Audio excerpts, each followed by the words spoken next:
Good afternoon, everyone, and welcome to the 7th of our series of webinars focusing on the educational sector. In today's session, we're going to be looking at educational real estate assets in the region. With everything that's been going on in 2020, it's obviously been a very tumultuous year, and we're only just halfway through it. We've also got a new academic year close approaching, and it does feel as though the market is at somewhat of a crossroads. So it therefore seems like a very good point in time for us to have a look at where we are currently at in the market and where we think it might be going. Please feel free, as we're going through the webinar, to pose any questions, and we'll do our best to answer those at the end. Just to introduce myself, I'm Ian Arnott. I'm a senior counsel in Al-Tamimi's real estate practice, and I'm also a member of the firm's dedicated educational sector group. I'm joined today by Mansour Ahmed of Colliers and Mark Ryder of the Daymar Group. Mansour, Mark, for those that haven't come across you before, would you like to just give a quick, brief introduction to yourselves? I'm going to you first, Mansour. Yeah, my name is Mansour Ahmad. I'm Director for Health, Education and PPP at Colliers for the MENA region, working across the region, mainly in UAE, Saudi, Egypt and Oman. And we do all sort of business consulting, being in the region for 20 years, and worked with number of local and international schools providing all sort of consulting, which basically we'll be discussing now today. Okay, great, thanks. And over to you, Mark. Good afternoon, everybody. Thank you for Al-Tamimi for hosting this one. I've been in real estate for over 25 years, in my 50th year this year, so I feel quite old. I started off life as a property lawyer, and then was a chief executive of a real estate fund in the UK. And I came to Dubai back in 2011, and I was the head of real estate for GEMS. That means that I saw the market when we had an undersupply of school places, and obviously we're now in a very different set of conditions.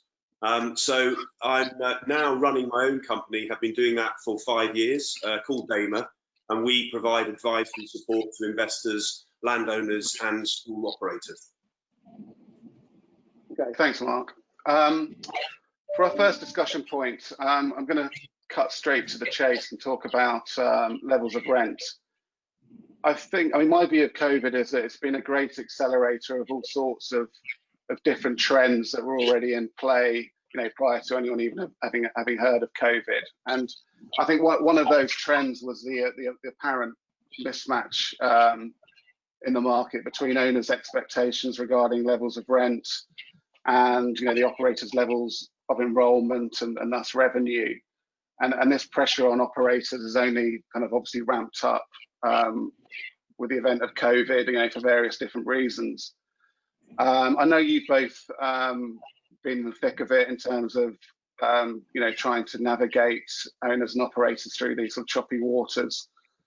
Turning to Mansour first, I mean, how are you seeing this increased pressure on tenants to meet their rental obligations play out in the market? I mean, how are owners, operators and lenders, you know, discussing these things and trying to resolve matters? I think even before COVID, we were having these issues where there was a mismatch between the expectation of a developer or investor and the tenant, which is basically an operator. And there was rents were committed. It was basically, it started off that developer or investor, they were looking around 9 or 10% yield on build to suit normally, or even if they're doing a sales and lease back, because there is a less risk, they may go 1 or 2% less because it's already an existing building. But the issue was that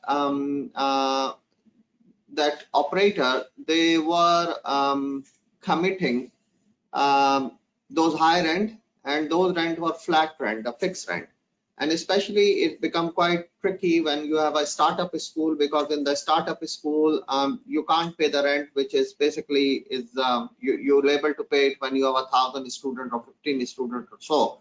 So there was a pressure on cash flow anyway on the operators. But now with the COVID, actually, it is becoming quite tricky now, because before the COVID, still health and education was considered as a risk-free sectors, and or less riskier sector compared to other sectors. So 8% and 8.5% was quite acceptable. Now the investors, they are saying, because there is a risk associated, and couple of the we are talking to them in last 4 weeks, 5 weeks or so, they are looking 9 to 10% return on their investment when they're doing a real estate transaction, where operator is saying that because their revenue will go down, less number of students, drop in fees and everything, they can pay at least probably 6 to 7%. So I think that the gap has gone wider than it used to be before COVID.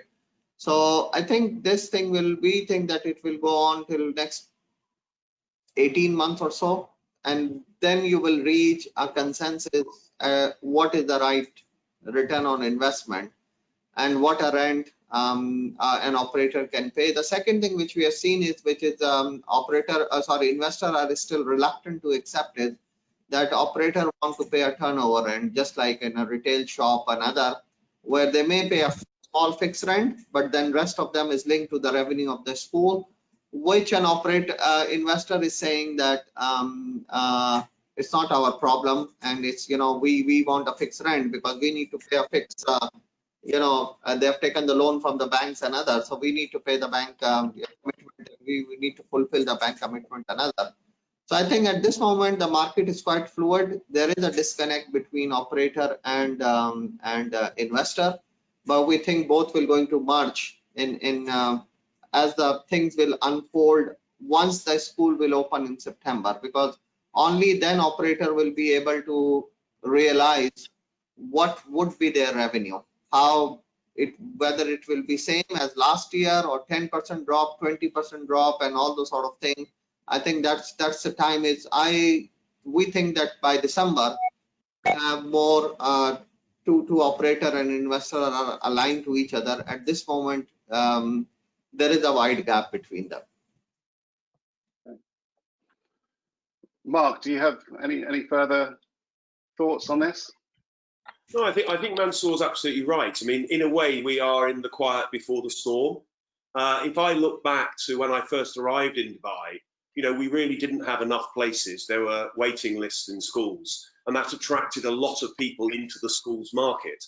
It attracted operators, but it also attracted investors. What I found very interesting coming from London was that really the market was quite immature, and there still is actually a lack of evidence and a lack of transactional data. There's a lack of transparency, and that hasn't helped, because what we then found was, whilst there was a lack of supply, there was a lot of schools built and opened, and then of course we've now got oversupply in some areas, and we've got a lot of competition, whilst that is good for the market, and we've talked on other webinars about how that is good. Of course, COVID has come along, and what that's done is it's really fired an Exocet missile through the business plans that the operators were working to. And as Mansour has said, that all that's really done is accelerate the tensions that were developing 2 years ago, 3 years ago. I mean, Mansour's spoken and published some excellent documents on this. There was a big problem brewing for a couple of years. We saw that because of the lack of evidence, in a way, there was this mismatch between what operators could afford, but people were accepting of the situation because they were optimistic about the enrollment profile. And now, of course, no one is optimistic about the enrollment profile. We really don't know what the situation will be in September. I think for me, and I know we'll talk more about this as the webinar goes on, we should always remember that real estate is a long-term play.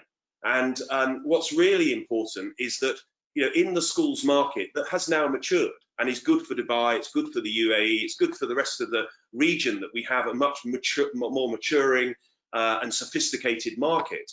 But we have to remember that the bulk of any revenue from a school business should really be going into the quality of the school. So it should be going into the teaching, it should be going into the operations. And the trouble over the last couple of years is that we've seen it go into real estate. And it's gone into real estate to pay back investment in a relatively short period. Now, I'm not going to have a go at investors, because we're all in this together, and we've all been involved in transactions. No one can point the finger at anybody else. You know, at the end of the day, the investors have got opportunity costs, they've got other things they could invest in, and they've looked at this with open eyes. The operators have come in and shared their business plans, and we are now in a place where I don't think it's blame culture. You know, I really don't want to hear people say, oh, well, look at that, we shouldn't have done this, we should, you know, we are where we are, and now what we've got to do is work together to find a win-win for the investors and for the operators, and ultimately for the customer, for the student and for the parents. Okay, thanks, Mark, for that.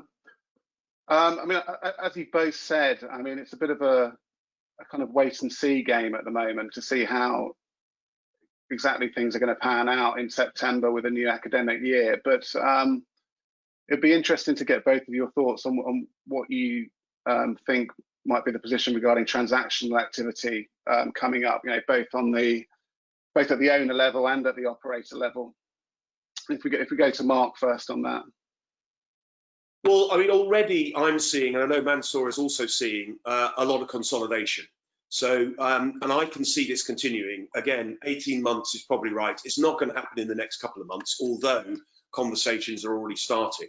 And so there will be a lot of consolidation. We know that the vast majority of school groups across the UAE are actually individually owned. So the opportunity is there.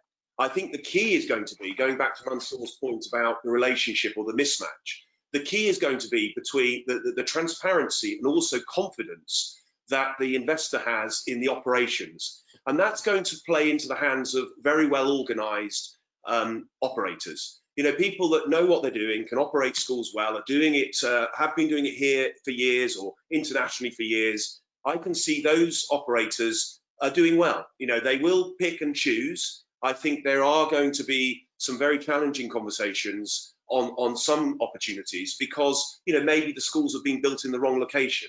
So with the consolidation, there are going to be losers, because maybe the enrollments will never get to where they need to get to on certain schools. And I think we've all learnt lessons that, you know, we need to put more of a focus on community schools rather than just maybe building a school where someone happens to own land. But I mean, that's another topic. But yeah, my feeling is that we're starting to see consolidation. We're starting to see the big operators sort of who've been around, and there are many of them already in the market. They are looking for opportunities. Already we're seeing schools closing. And I just see that activity continuing for at least 12, 18 months, as Mansour has said. Mansour, are you seeing similar views to Yes, Mark on that? think, yeah, I agree with Mark that there are already consolidation is happening. So consolidation is happening now. If you look at Bahadur School, because that's in public knowledge, so consolidation is happening between same group of school. They are doing the consolidation, but after some time, after September another, and that's why I said that people think about that everything will be clear by September. No, it's probably going to take 18 months or so. That there will be more consolidation. There's a mismatch between the valuation now, and that's why the consolidation between the schools which are outside the group is not happening. But already there is interest not only from UAE, but GCC, and even from some of the funds from UK has approached us, and they wanted to buy some schools there.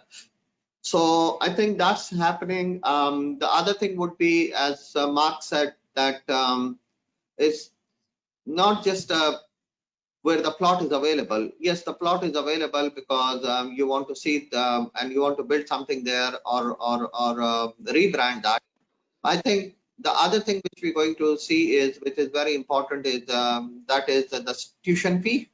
I think the schools which are more than 60,000 or premium, what you say, they will going to struggle as far as number of enrollment and number of students are concerned.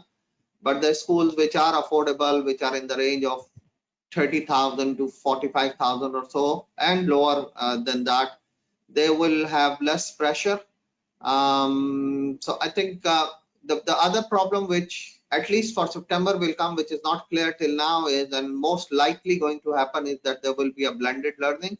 And if there is a blended learning, actually you need more space because of the social distancing. And what we are looking at outside another, and we are working on a paper which should be issued in 2 weeks or so, that you probably have 10 to 12 students in one classroom, not 20 to 25 students. So you need more classroom, more teachers than others. So it will put more pressure on the operator ability to pay the rent, because they probably need to hire more teachers, because they are doing first of all the physical instead of 1 to 2 classrooms, and then they may be doing some online also. So I think what we're going to see, there will be a lot of consolidation after let's say January 21 or January 2021.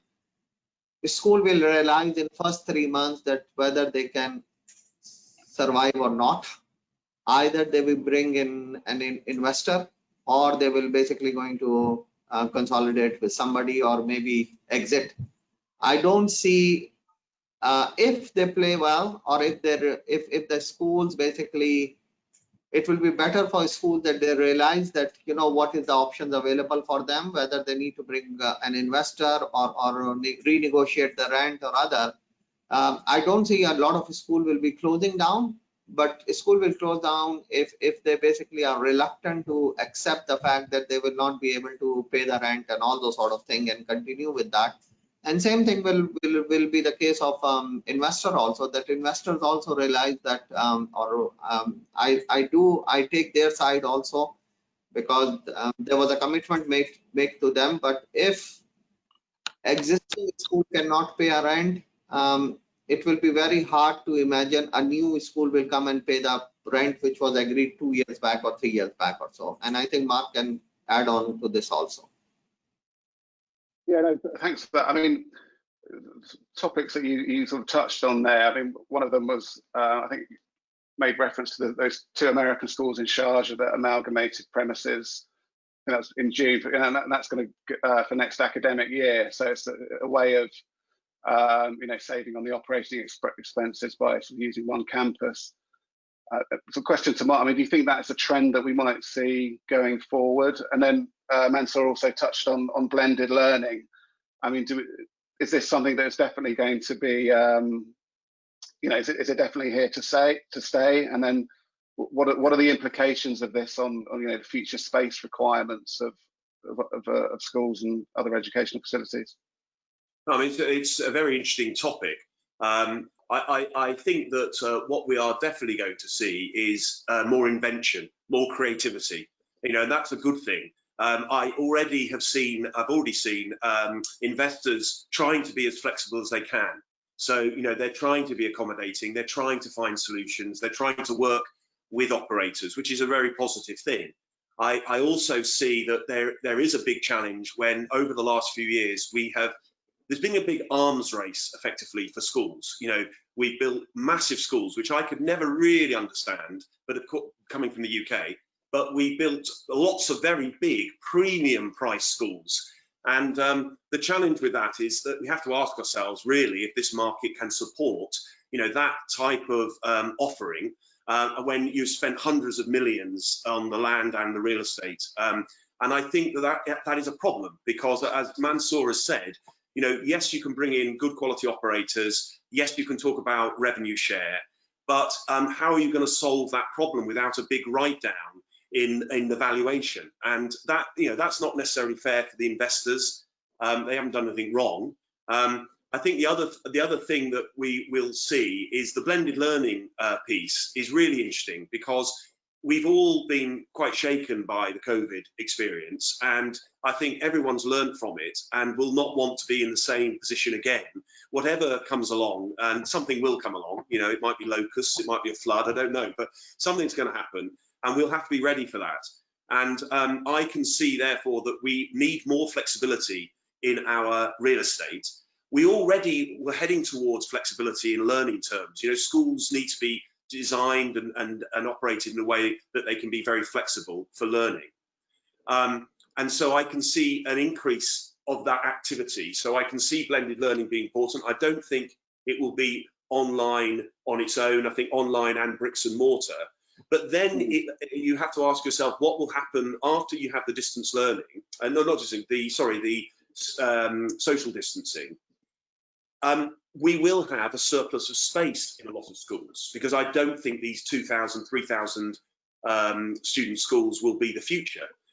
They probably move much closer to the 1,000 students, which we're used to, for example, in the UK. So with that in mind, what happens to the real estate? What happens to these very, very large buildings that have been constructed?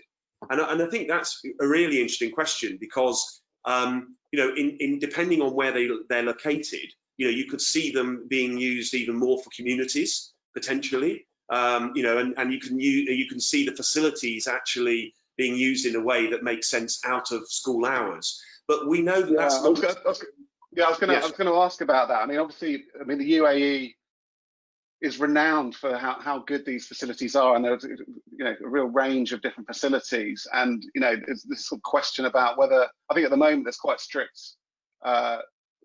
guidelines on, you know, that being purely for school use by students. I mean, it might be, you know, do you think there is this possibility of schools and other educational facilities being able to open up their facilities to, you know, external third parties to use, and sort of, you know, therefore, you know, providing sort of alternative revenue streams? I mean, do you want me, John, I'll go ahead with that. Look, I mean, in a way, some schools already do it. You know, some schools obviously have opened up their doors, particularly for sport, but also not just sport, you know, the arts and other things. And yes, the schools have got superb facilities. You know, there are fabulous auditoriums, there are fabulous sports facilities. So I can see more use being made of those facilities by the wider community, where the schools are built with a supporting community, and that's often hasn't, unfortunately, been the case. Yeah, okay. Yeah, any further thoughts on that, Mansoor? This sort of alternative uses for... Yeah, I just wanted to add, we've been looking at this thing, and we have done some work on it. This also, the issue is that the revenue which is coming out from using these facilities in the evening is very small. And what we have seen is that we did something in Abu Dhabi. They were getting good revenue for leasing out the football pitch in the evening to the people, you know, to come and play there and everything. But the maintenance costs increased so much, because instead of kids, you know, the grown-up are basically using that pitch, that after one season they realize that it's better not to, basically, because if they make $1 million out of it, they are actually spending 1.2 million to maintain that pitch basically in a year. So I think the issue is it is not going to, you need to focus on your operation. You won't be able to do or supplement your revenue in a big chunk from these facilities or so. I mean, there was a tender out by Tatweer for development in Saudi, where they were building like 60 schools, and one of the part of that all 60 schools, the sports facilities which will be built, they were not for the school, they were for the community and other. And that was not, basically, was very, what you call it, so far there's nothing concrete being done on there, because these things they do not make a lot of money which can supplement the school income and pay for the rent or something. You need to focus on the operation. You need to, I think, where the key is, where there were let's put, how I put it in a nice way, that there was a mistake was made, was that there was too much emphasis on the building, and the buildings were built, some of the school building, without naming them, they were built for 300, 400 million dirhams, which could have done for, you know, 30-40% less than that. So I think it's more of a efficiency, it's more of a design, it's more of a you know, layout and other, which you should focus. you should not do marbles and all those sort of things. So I think one way of having sustainability in the future is that once a new building is being built, it should focus more on delivery of education rather than how it's look, how beautiful it is, and whether there's a marble or not, and irrespective of whether even if you don't know the Olympic size swimming pool, why you want to build an Olympic size swimming pool in it. So I think that the key would be to reduce the cost of construction. We have done valuation of, if I just talk about the real estate side, we have done valuation of schools which have been built in last 3 years. I'm not talking about the school which they are anywhere in the range of 4,000 dirham per square meter, the construction cost of the building, not the furniture and other, up to 7,000 dirham per square meter. So, and the 4,000 building was as good as the 7,000 dirham per square meter building, and it served the same function. So I believe that is important, is to have a sustainability in the sector. You really need to focus on the, because we are talking about today is on the real estate side. You really need to focus on the money you are spending for construction. And second thing is also the developer, they should also realize what rent they are charging or what sale price they are charging when they're selling the land. Because we have done a real study in UK. We have taken some examples from UK, but we have done full research in Dubai and in Cairo, where having a good school in the community will actually increase the sale price of your residential by 7 to 10%. So if you basically give land free, 20,000 meter, 25,000 meter to a school operator who put a good, and 20,000 mean you're talking about like 30 million to 40 million dirham basically value of the land, you're probably going to end up making 200 million extra by selling the apartment and villas in that community at 7 to 10% premium. So I believe that is also important, is that it need to be, and what Mark said, I think one more thing is community school. There need to be a multiple school in each community also, because Dubai is completely different than Cairo or some other Saudi and other, because you have different nationality. So you can't have just a community school where you say this is the only school, and because this will be a British school, so all the people who are living in Arabian ranches, whether they are British origin or American or Indian or from Pakistan or Arab origin, all of them need to send their kid to a British school, because everybody has their own preferences. Somebody wants to send it to American school, another. So there will be a need for more than one school, but and those schools should be close so that people can walk there and all those sort of things. So yeah, I think things will. Corona, as Mark said, is basically, as COVID has accelerated these things, that people will now focus more what to build and which will be profitable and sustainable. Before that, it was just build a beautiful building, basically. Yeah. Okay, thanks for that. I think, yeah, I mean, to the extent that we haven't sort of touched on it already, I mean, are there sort of silver linings to come out of the COVID crisis? I mean, do you think it's a much needed correction and it provides much more focus in the market on what kind of products and offerings work and which ones don't work? And you know, I'm sorry, you just briefly discussed this, but you know, what kinds of offerings do you think are really going to work in this sort of post-COVID landscape? Yeah, I think putting that one, but yeah. Mark, you want to take a lead, and then I'll. You go ahead. I'll follow up. Go on. Yeah, so fine. I think the COVID will actually going to change a couple of things. One is basically, I think one thing is that how after in like 16 months, I won't say September 2021 or 2020, how the learning or delivery of the education will be for the future. And it will be, and because there will be a vaccination and people want to go back to schools and other, but there will be a a permanent element of, I think, distance learning, maybe for the senior class, grade 7, grade onward, not in the, it will be so that will decide your requirement for real estate, because that will decide that how many percentage, 30% are online or 50% students are online. That will decide the requirement of real estate. That will also be different. One model will not fit for all. That will also be different city to city in the region. Dubai, you have a lot of working parents, both mother and father is working, so they can't afford to have a kid at home. If you know, if there is an online learning, they need to have a, when everybody's going back to offices, then you need to have a tutor or, you know, at home also. So that will be different. It will be different in Dubai because Dubai, most of the parents will be working. It would be different in Riyadh. It will be different in Cairo and other, depending upon that.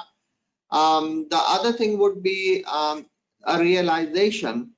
What is the best rent you can pay? And we use the term affordable rent. What a school operation can afford to pay, which, I mean, it's a trade secret, but we basically say that it's basically 10 to 15% of the revenue maximum you can afford to pay, both as a rent for the land as well as the building. That's what you can maximum afford to pay, which will still give the operators a good profit margin or so. So I think the third thing would be that there must be more realization on the design aspect and value engineering as far as construction is concerned, because you need to build schools, 1,000 student school. You need to build it probably at 120 to 140 million, not 200 million. So I think that's another thing is which need to be controlled.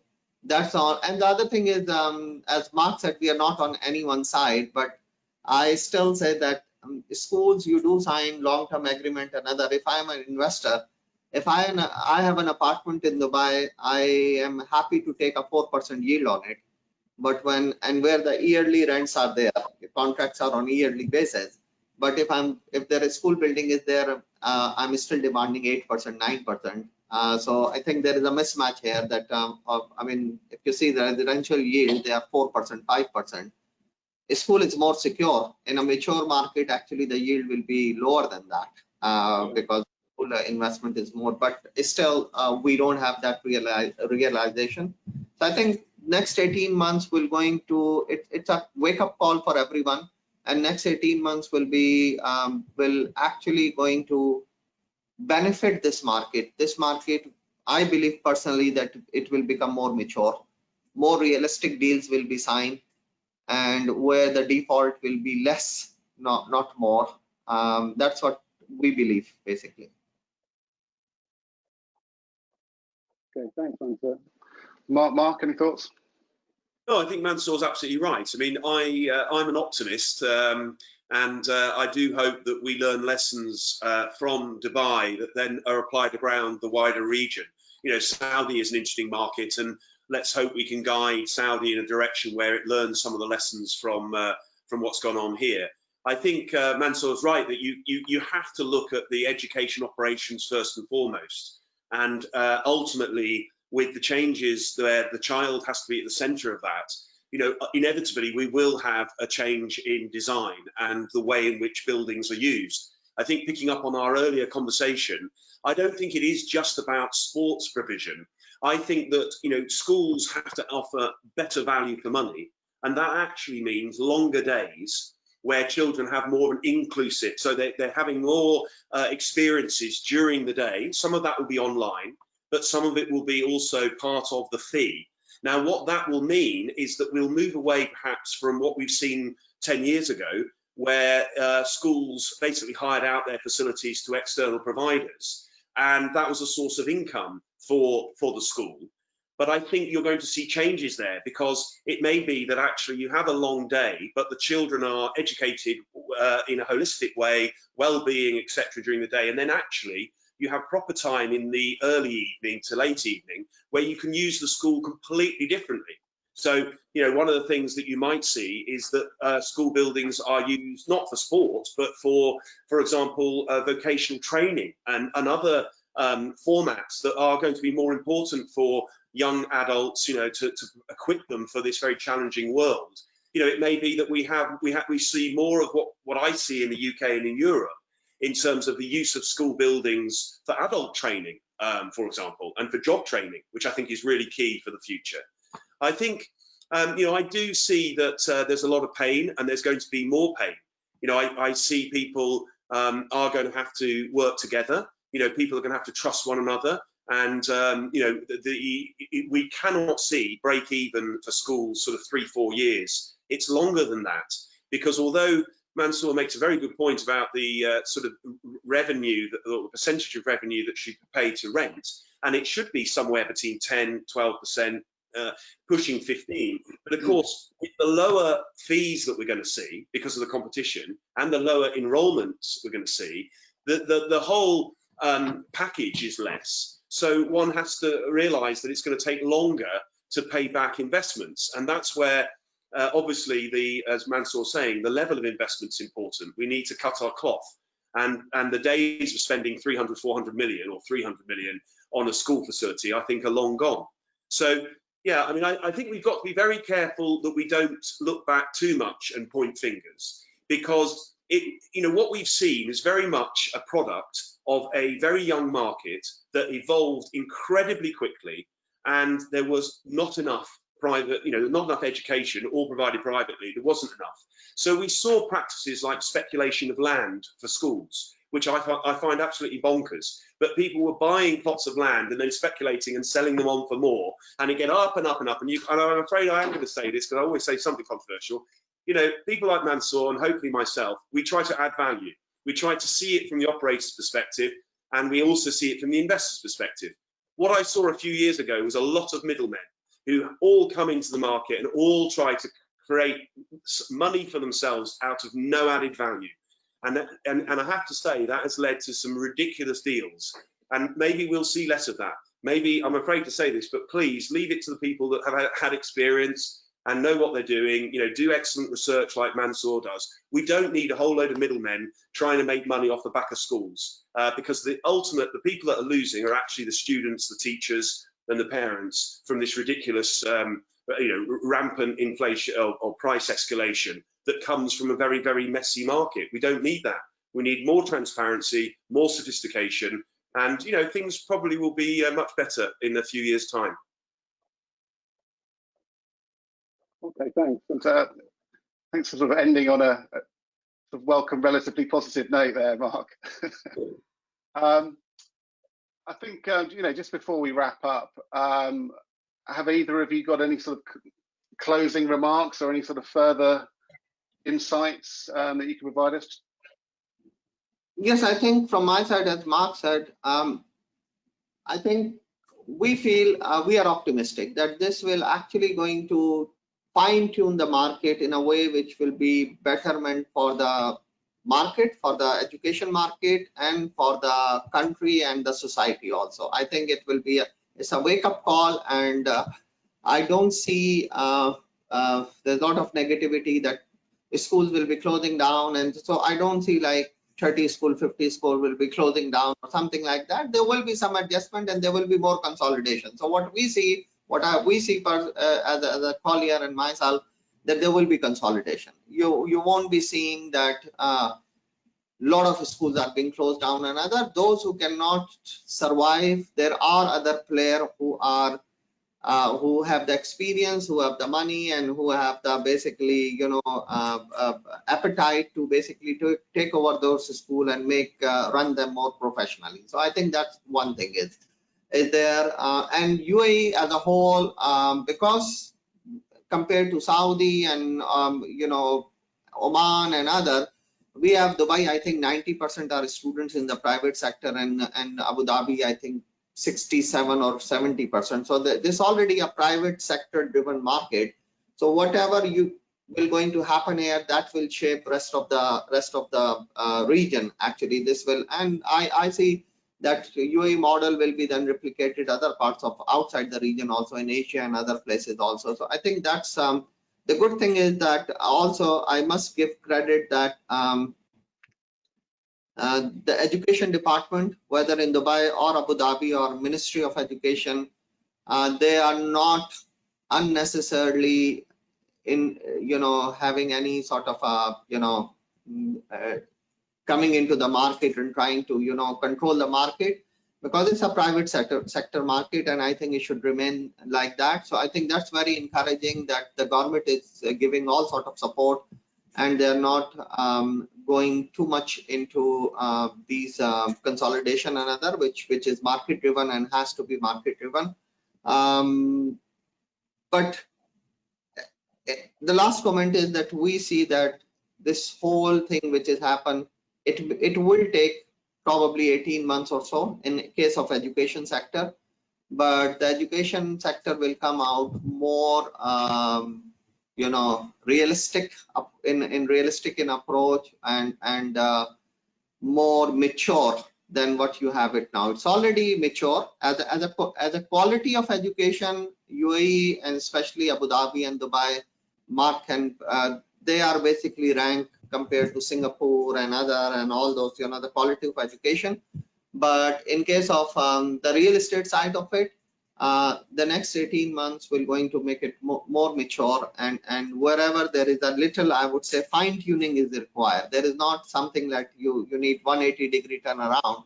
There are fine tuning is required, and as Mark said, I think one important thing is both operator and investor, they should use people like us and other who are profession, not the middleman who basically try to just increase the deal size of it. And that is where there was a problem basically.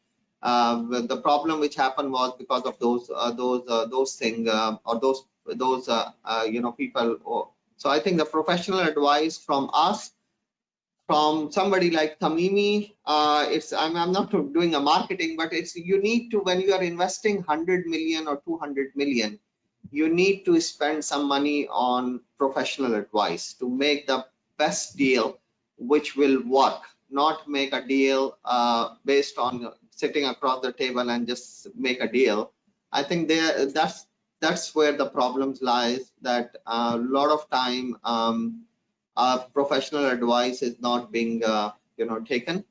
But all in all, we are optimistic that there is a pain, 18 months or so, 1 year, 18 months or so, and people will going to adjust. And this academic year 2021 will be the period of adjustment, period of realization, period of how to deliver the best based on what everybody is experiencing, and we will come out far more mature than what we have it now. Thanks, Michael. Mark, any closing remarks? Sorry, I've just lost your sound there, Mark.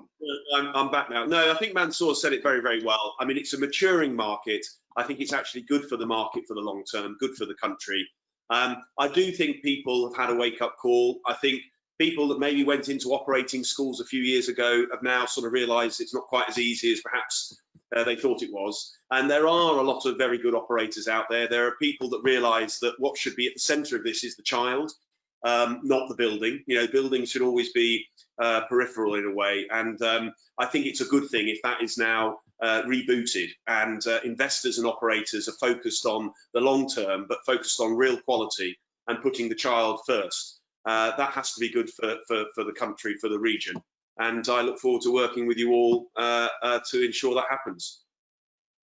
Okay, great. Thanks, Mark. We've got one question from the listeners.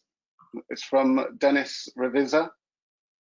The question is, we've noticed that some retail locations are interested in welcoming education operators in the large spaces available, claiming that it will attract more registrations. What's your take on this? I think you said retail? Retail, yeah.